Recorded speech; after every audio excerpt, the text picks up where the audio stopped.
sua língua, na sua linguagem. E eu quero que os irmãos que vão ficar aqui no santuário comigo, abram por favor suas Bíblias, no livro de Efésios, na epístola que Paulo escreveu aos crentes de Éfeso, no capítulo de número 5, verso de número 22. Epístola que Paulo escreveu às igrejas de Éfeso, capítulo 5, verso de número 22. Quem achou, diga amém. Quem não achou, diga misericórdia, pastor. Eu ainda estou procurando. Dá um desconto. Efésios, capítulo 5, verso de número 22. Diz assim o texto sagrado: mulheres, cada uma de vós seja submissa ao marido, assim como ao Senhor. Pois o marido é o cabeça da mulher, assim como Cristo é o cabeça da igreja, sendo ele mesmo o salvador do corpo. Mas, assim como a igreja está sujeita a Cristo, também as mulheres estejam em tudo submissas ao marido. Maridos, cada um de vós ame a sua mulher, assim como Cristo amou a igreja e assim mesmo se entregou por ela, a fim de santificá-la, tendo-a purificada com o lavar da água pela palavra, para apresentá-la a si mesmo como igreja gloriosa, sem mancha, nem pulga, nem qualquer coisa semelhante, mas santa e irrepreensível. Assim o marido deve amar sua mulher como ao próprio corpo. Quem ama a sua mulher ama a si mesmo, pois ninguém jamais odiou o próprio corpo, antes alimentando-o e dele cuida. E assim também Cristo em relação à igreja, porque somos membros do seu corpo. Por isso o homem deixará pai e mãe e se unirá à sua mulher, e os dois terão uma só carne. Esse mistério é grande, mas eu me refiro a Cristo e à igreja. Entretanto, também cada um de vós ame sua mulher como a si mesmo, e a mulher respeite o marido. Amém. Meus irmãos, hoje nós vamos ter a entrega da Bíblia Branca com a Cida Rosane. Eles estarão casando dentro em breve.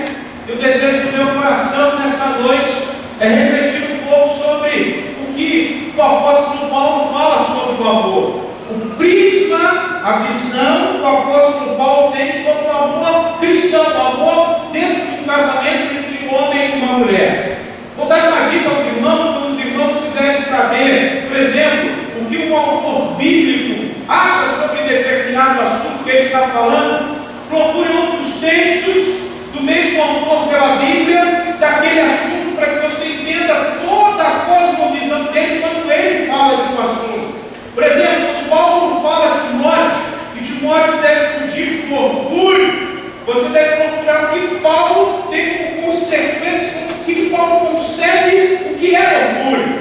E aí Paulo vai falar em outras cartas que o orgulhoso é aquele homem que, ao ser confrontado pela palavra, não reconhece o mal. Então, aí está a concepção de Paulo de orgulho. E, meus irmãos, o prisma, o olhar de Paulo sobre o amor é muito interessante. Algumas pessoas analisam 1 Coríntios capítulo 7, que foi o primeiro texto que Paulo escreveu falando sobre o amor, e pegam esse texto e entendem que aquilo ali é a essência do que Paulo escreveu sobre amor, e incorrem um erro muito grande. Quando Paulo escreveu 1 Coríntios capítulo 7, ele estava combatendo uma grande heresia que estava permeada no seio da igreja dos Coríntios, e ele escreve extremamente duro, dizendo que aquele que, se puder, não case, viva solteiro, porque na cabeça de Paulo Jesus estava voltando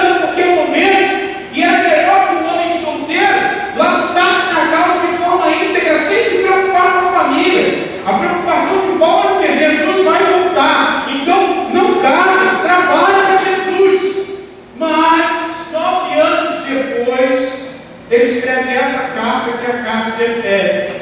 E nessa carta de Efésios, a gente tem o verdadeiro prisma do apóstolo Paulo sobre o que é o casamento, sobre o que é o amor cristão, sobre o que Paulo entende ser necessário para que haja um casamento saudável. Eu queria pensar com vocês nessa noite exatamente sobre isso, com a cosmovisão de Paulo sobre o amor. Paulo inicia o texto, aí que nós lemos, dizendo algo muito interessante. Ele inicia o texto falando que a mulher deve ser submissa ao seu marido. E aí, irmãos, submissão nos nossos dias é uma coisa muito difícil, irmãos. As pessoas estão realmente muito rebeldes. As pessoas não gostam de se colocar na submissão sobre a autoridade de ninguém. Vou dar um exemplo claro aos irmãos. Hoje, no jogo de Vasco e Flamengo, ninguém respeitava o juiz, irmão.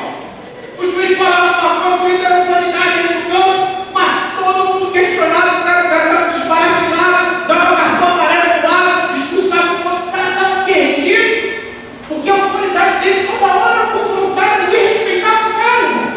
E aí, hoje em dia, as pessoas têm muita dificuldade de submissão, mas percebam que Paulo não trata a submissão da mulher ao esposo como uma submissão extremamente ditatorial, uma submissão déspota, uma submissão de, vamos dizer assim, eu mando e você obedece.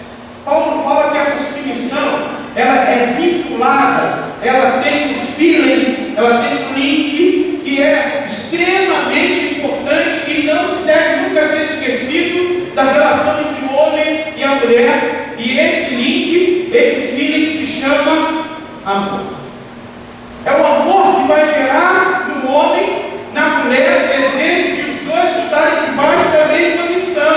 A palavra submissão tem exatamente esse sentido. É nós estarmos juntos debaixo da mesma missão. Quando um homem e uma mulher casam, os seus interesses, o seu foco, a sua visão de vida passam a não ser mais de um e mais de outro, mas os dois juntos se juntem e colocam-se debaixo da mesma missão e vão embora.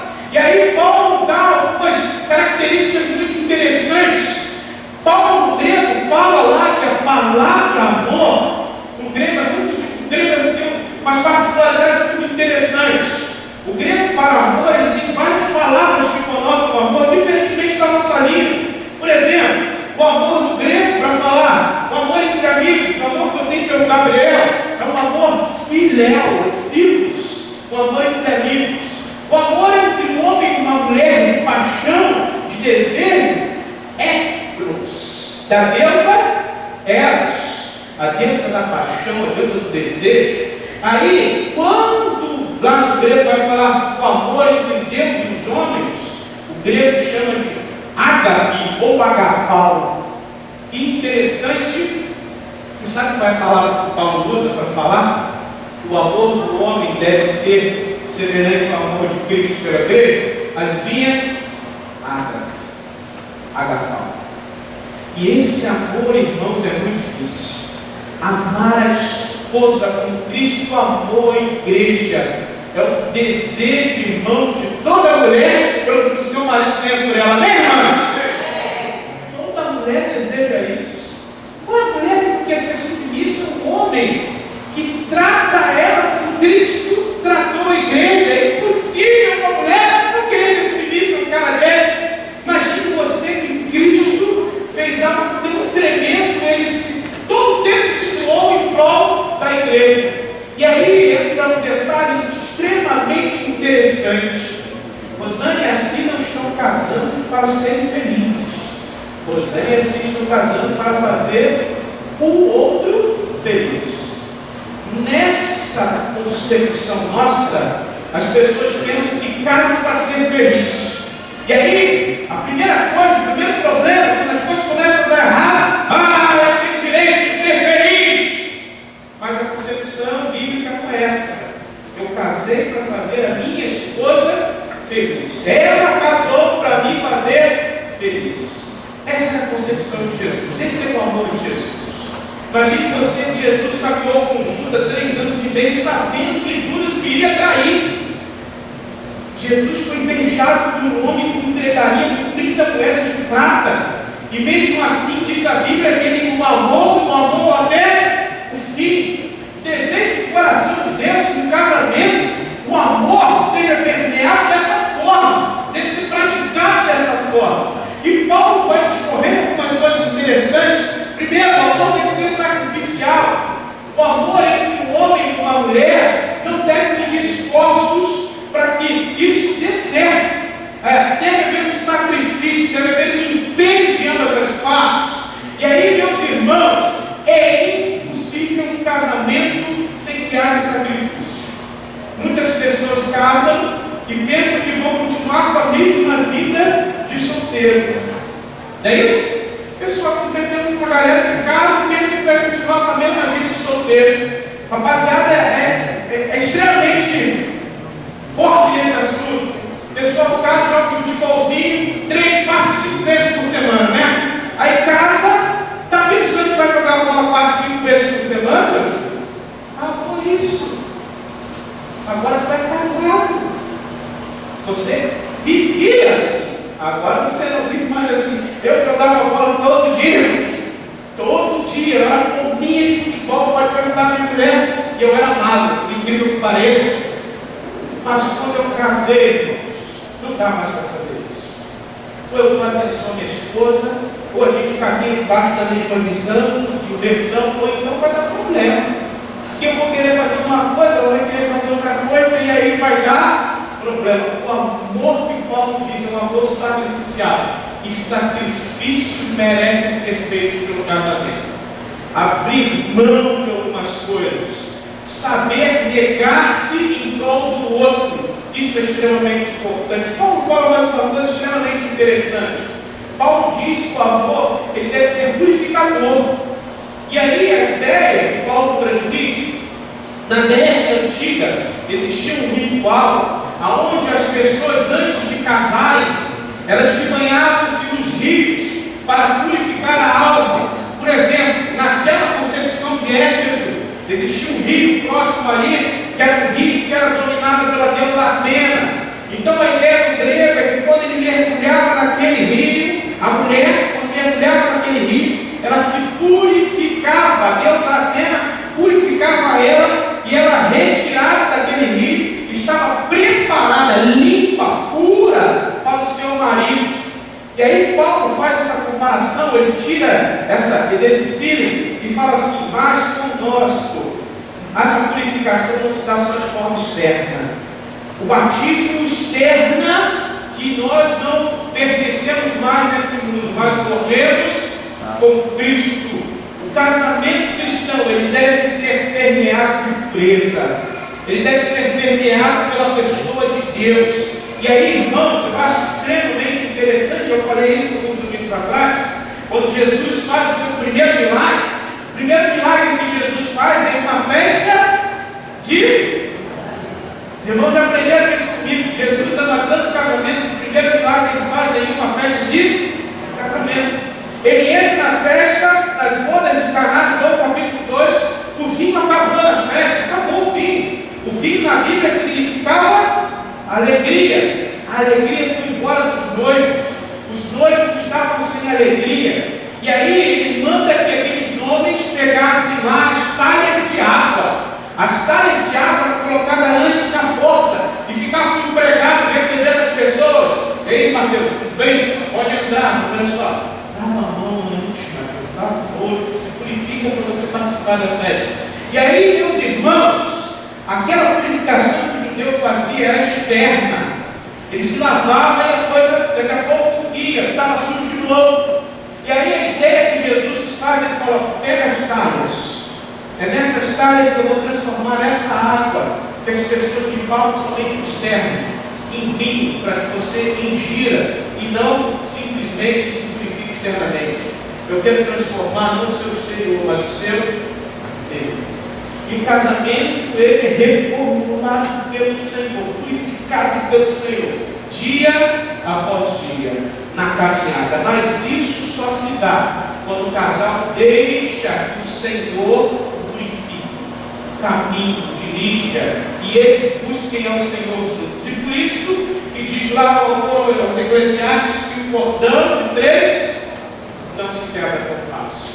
Paulo continua e ele fala algo mais interessante. O amor deve ser sólido. Ele vai escrever, vai dar a ideia de que o amor deve ser extremamente sólido como uma rocha. A ideia do texto original é essa. Tem relacionamentos hoje em dia que eles são tão moles, tão frágeis, que eles se vai, que eles se esvão dentro dos primeiros problemas. E aí existe uma coisa hoje, que as pessoas hoje se separam e dizem o quê? Incompatibilidade do respeito. Quem é compatível com o outro? Eu sou casado, vou fazer 10 anos com a minha esposa agora, 24 de abril. Toda hora eu falo isso porque para mim isso é uma vitória. Irmãos, eu sou compatível com ela. Eu sou muito diferente dela. Muito diferente. Eu sou Vasco, ela é Fluminense. Eu gosto de comida pesada. Rabada, salveira, coisa assim. Ela gosta de salada. Olha só.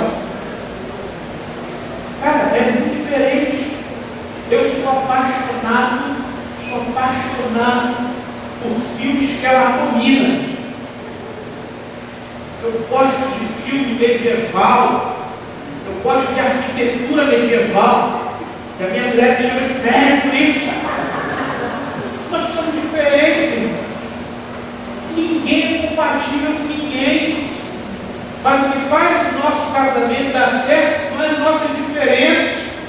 É que nas nossas diferenças, nas nossas diversidades, nós temos unidade de pensamento.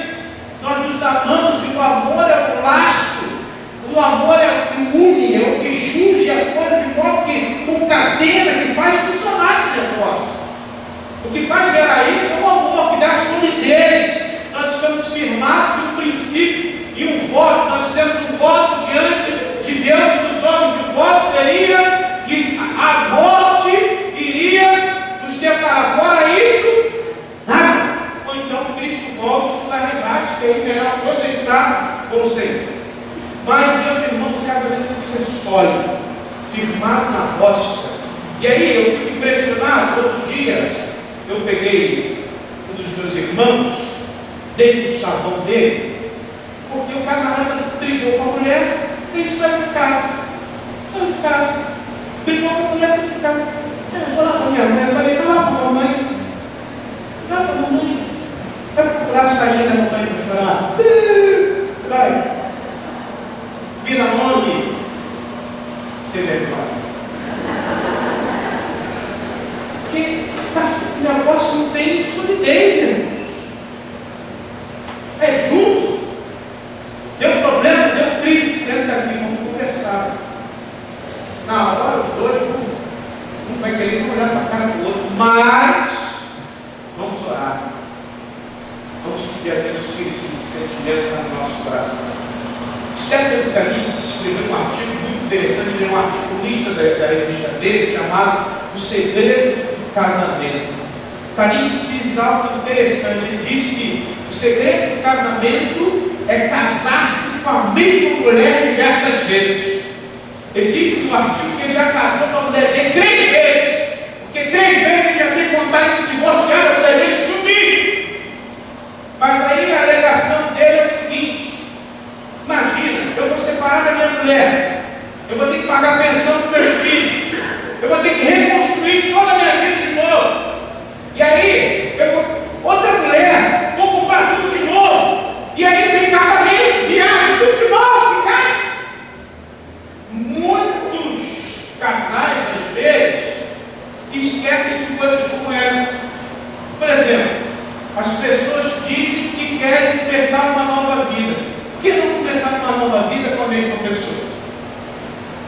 O problema do casamento cai no marasmo e se torna aquela coisa rotineira. Em vez de estar casando de novo, está com a mulher. É assim que funciona. se casar a mesma, diversas vezes com a mesma mulher. Ele diz, Martim, que a mulher dele já casou em 5 vezes com ele. Porque as 5 vezes ela vai para fora. O casamento, irmãos, não é algo que não vai estar permeado de problema. Isso é um mito. Isso não existe. Isso é inalcançável. Israel Roberto Azevedo escreveu um livro chamado Mito da Família Perfeita. Se você puder ler esse livro, Israel Roberto, ele fala o seguinte: se foi construída uma imagem de que toda a família é perfeita. Isso não existe. As pessoas pensam, por exemplo, que as minhas filhas nasceram com asas, igual o anjinho, né? Que minhas filhas já nascem de manhã, já acordam de manhã e já vem: oh papai, oh meu pai, Deus te abençoe, meu pai, tenha um bom dia, na graça de Jesus. Ah, meu paizinho querido. Aí vai para a mãe: oh mãe, Deus te... Pelo amor de Deus, né? Tem dia que a Letícia acorda, ela está com uma tromba desse tamanho. Porque ela já acorda, queria acordar, queria dormir mais. E aí, uma família perfeita, irmãos. A gente vai se ajustando dentro daquilo que nós somos, pedindo a Deus a graça dele para nos conduzir, para nos mantermos firmes, juntos, diante do Senhor. E assim vai. Isso é a solidez do casamento. Isso que faz a coisa funcionar. Paulo está dizendo exatamente isso. Ele vai dizer uma coisa extremamente interessante. Ele vai dizer que o amor é inquebrantável. Ele vai dizer: deixará o homem o seu pai e a sua, e unir-se-á a sua. E aí ele fala algo tremendo. Ele fala: quem vai fazer mal ao seu próprio corpo? Sabe o que ele está dizendo? Se os dois deixaram de ser dois e passaram a ser um, se você quebrar a aliança, você está fazendo mal só à sua esposa ou só ao seu marido? Tá? É como se você estivesse rasgando o seu próprio corpo. É como se você estivesse ferindo a você mesmo. Tenta colar uma folha de papel e depois você separa ela. O que vai acontecer? Um lado vai o quê? Ficar com papel mais do que o outro. É isso? Vai ou não vai? Um lado vai sair muito mais prejudicado. Que é isso? Paulo não está falando isso. Que o amor é inquebrantável, não dá para separar isso. A união, ela foi feita para ir até o final da vida. E por isso que hoje de manhã eu chamei aqui o irmão americano, a irmã Isis, que estão completando 50 anos de casamento. Nos dias de hoje, em uma sociedade extremamente descartável, que o pensamento é esse: ah, não deu certo, descarta e vamos lá, vamos tentar outro.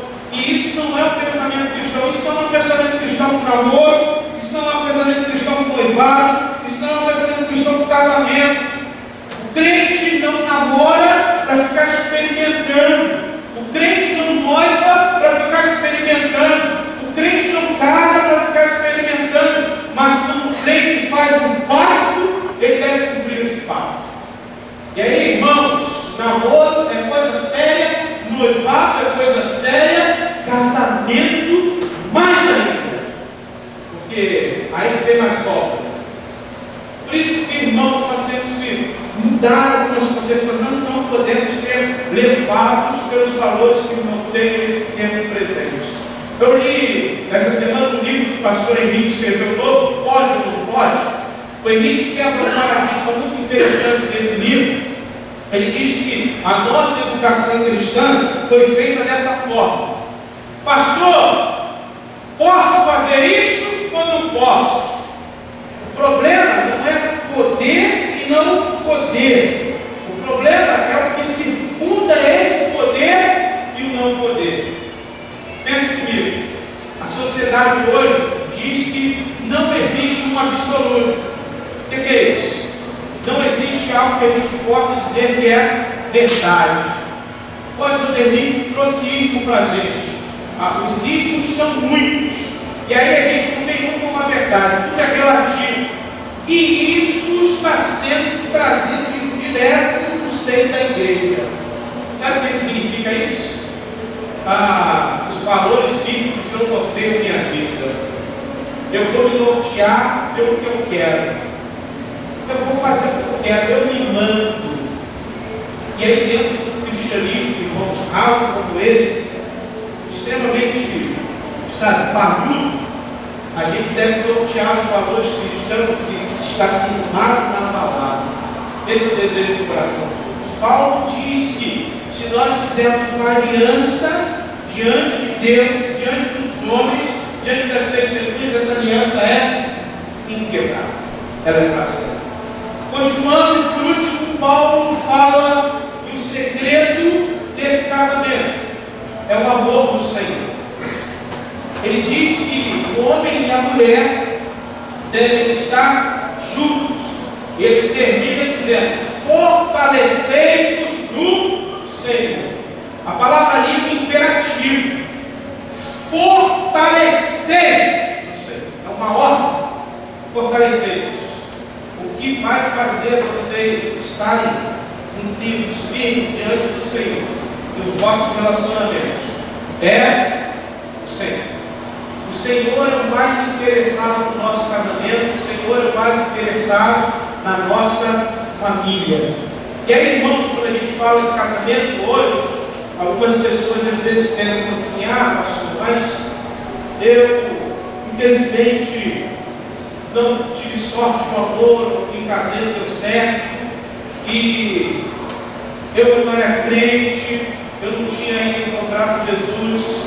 Mas aí eu quero dizer a você o seguinte: que ainda há tempo de você encontrar uma pessoa e Deus fazer você feliz. Eu entendo, irmãos, que o tempo da ignorância não é levado em consideração, como diz Paulo o apóstolo, mas sempre é tempo de viver o casamento segundo os princípios de Deus. E isso não é flexionar o Evangelho. Isso é você entender o homem, e Deus sempre entende o homem, dá ao homem uma nova oportunidade. Porque senão, irmão, nós vamos incorrer no mesmo erro dos judeus. Acharmos que nós somos aqueles que são o juiz das pessoas, os juízes das pessoas. E não cabe a nós fazer isso. Se você teve uma decepção, se você teve uma desilusão, e aí, dentro dos preceitos bíblicos, para que o divórcio acontecesse, eu quero incentivar você a você não se traumatizar, não guardar isso no seu coração, mas você abrir o seu coração para que Deus possa dar a você uma nova experiência com uma nova pessoa. Sempre há tempo de recomeçar, mas aqueles que estão casados continuem casados. O teu casamento é para sempre, até que a morte nos separe. Eu queria, nesse momento, que você abaixasse sua cabeça.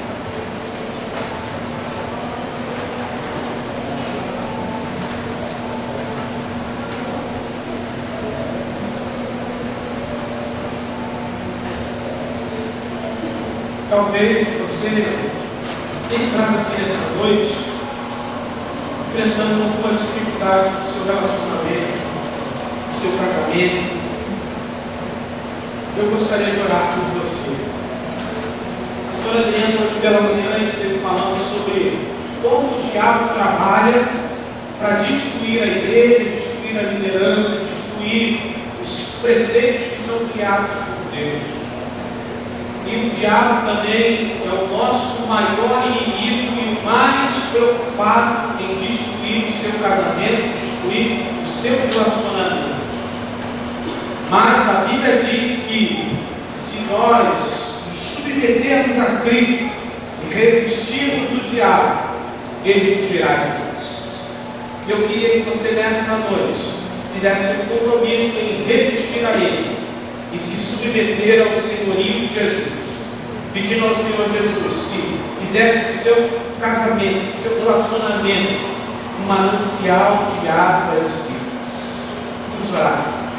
Senhor amado, nós queremos pedir ao Senhor que o Senhor possa guardar as nossas famílias, guardar, ó Deus, os nossos casamentos, guardar em Ti, Senhor.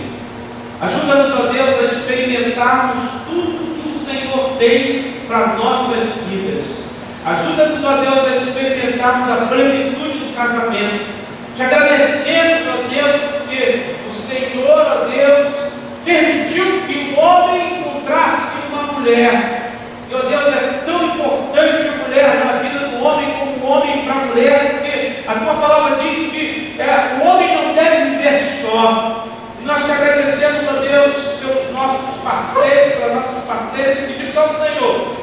Senhor nos ajude, ó Deus, nessa caminhada, a perseverar diante do Senhor, até que a morte nos separe.